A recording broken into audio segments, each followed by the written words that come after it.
Maampingon nga gihiktan sa 65 anyos nga si Tatay Elmer ang sako kung asa nakabutang ang 20 kilos nga bugas nga iyang napalit. Gamit iyang bisikleta, iyang gibiyahe ang Sandawa padulong sa National Food Authority kon NFA 11 de sa Santa Ana Avenue, Davao City. Sanglit dinhi ginabaligya ang 20 pesos per kilo nga bugas busa usa si Tatay Elmer sa nakabenepisyo sa barato nga bugas nga programa sa gobyerno.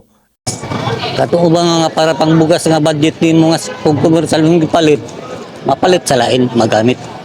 Sumala pa ni Benson Crisanto sa Food Terminal Incorporated kon FTI ngatol sa rollout sa mong barato nga bugas, wala sila'y walk-in nga gina-cater o kinahanglan nga magpa-schedule aron maka-avail sa barato nga bugas gikan sa gobyerno, din kinahanglan pa og ID aron maka-avail niini.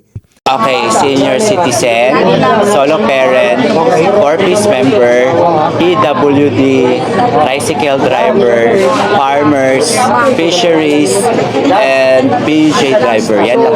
Nasayran nga sa mong programa, nasa 20 kilos sa bugas ang limit nga mapalit sa usa ka benepisyaryo. In the heart of changing lives, ako si Brigada Julius Pacot, alang sa 93.1 Brigada News FM Davao, The Music and News Authority.